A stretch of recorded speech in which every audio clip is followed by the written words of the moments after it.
Halo, Pace Bene.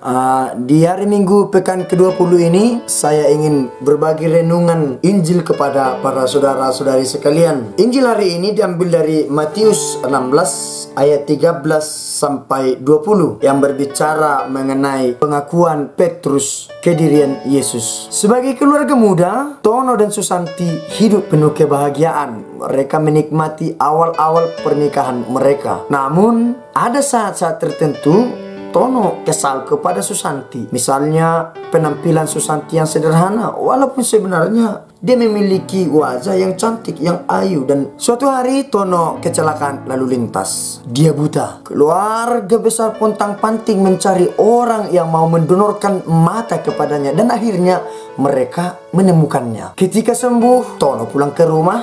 Namun dia agak terkejut. Dia melihat sosok perempuan duduk di hadapannya, berparas cantik, memakai gaun yang indah penuh dengan pernak-pernik dan harumnya wangi. Tapi si perempuan itu membelakangi Tono. Belum bisa menguasai rasa terkejutnya, dia bertanya, "Hei, siapakah engkau?" Kata Tono, "Aku adalah istrimu, Susanti." Lalu Tono bertanya, "Lalu mengapa engkau tidak menyambutku? Apakah engkau tidak bergembira dengan kehadiranku? Apakah engkau tidak bergembira dengan kesembuhanku?" Kata Tono, "Suamiku tersayang, bagaimana aku menyambutmu? Melihatmu saja aku tidak bisa. Kedua mataku telah kuberikan untukmu. Sekarang aku buta." Melihat kenyataan ini dan pernyataan istrinya, Tono menangis dan memeluk istrinya seraya bertanya, "Mengapa kamu melakukan ini?" Jawab istrinya, "Semua karena cinta." Para saudara-saudari, menurutmu siapakah anak manusia itu? Pertanyaan semacam ini dilontarkan Yesus kepada murid-muridnya ketika mereka tiba di daerah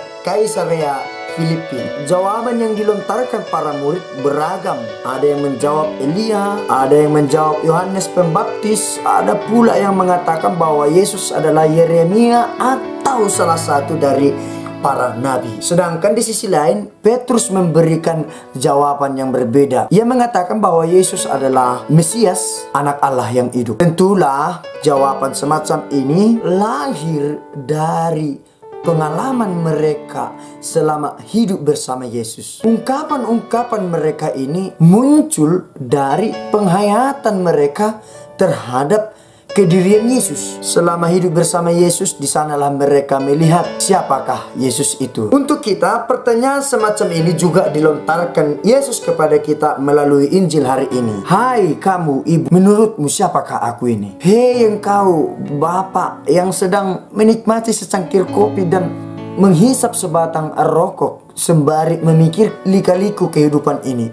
menurutmu siapakah aku? Atau, hei kamu perempuan yang berparas cantik dan berambut pirang, menurutmu siapakah aku ini? Tentulah para saudara-saudari, jawaban yang dituntut dari kita tidak sama seperti yang dilontarkan para murid.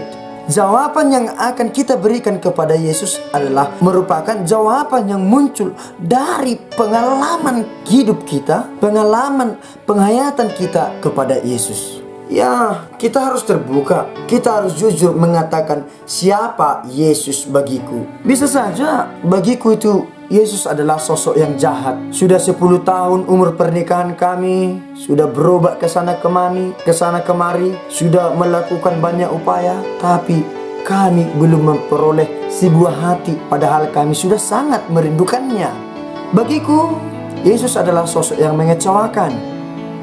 Alasannya, sedari dulu kehidupanku begini-begini saja. Sudah berusaha mencari pekerjaan ini itu, tetapi nol. Aku tetap miskin, keuanganku tetap menurun. Aku tidak bisa menikmati hidup seperti mereka yang bergelimangan harta. Atau bagiku, Yesus merupakan sosok yang tega. Ketika aku dan suamiku menikmati masa-masa kehamilanku, menunggu si buah hati dalam rahimku, tiba-tiba saya terjatuh. Aku keguguran dan benih yang ada dalam rahimku mati. Atau melihat fenomena sekarang ini, mungkin kita beranggapan bahwa Yesus merupakan sosok yang senang melihat penderitaan umatnya. Virus corona belum tuntas, penderitaan kita masih panjang. ekonomi kita semakin menurun, kita di PHK, bisnis kita semakin berkurang pendapatannya.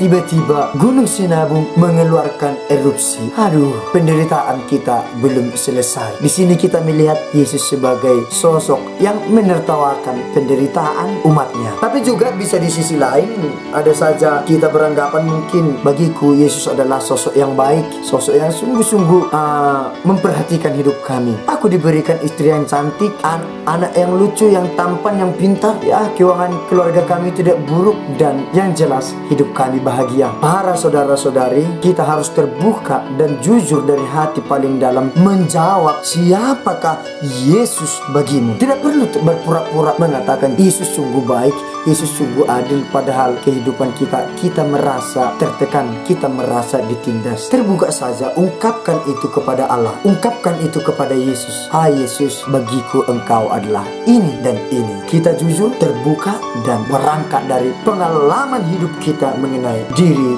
Yesus. Tapi walaupun demikian, para saudara-saudari, hal yang perlu kita tekankan dalam diri kita, siapapun Yesus bagi kita, ada satu hal yang tidak bisa kita pungkiri, bahwa kita harus selalu berserah kepadanya. Bagaimanapun situasi hidup kita, kita tidak boleh putus hubungan dengan Yesus. Kehidupan kita selalu terpaut dengannya, karena Yesus adalah penyelamat tunggal yang diberikan Allah kepada kita. Sama seperti si istri tadi yang memberikan dirinya seutuhnya kepada suami, demikian juga Yesus, bila saatnya tiba, apa yang kita butuhkan akan diberikannya. Yesus memberikan dirinya seutuhnya kepada kita, maka selalulah bersyukur, selalulah memohon, dan selalulah berharap kepadanya, walaupun hidup kita saat ini tidak sungguh-sungguh kita inginkan. Pace bene, mari kita saling menguatkan sesama umat beriman.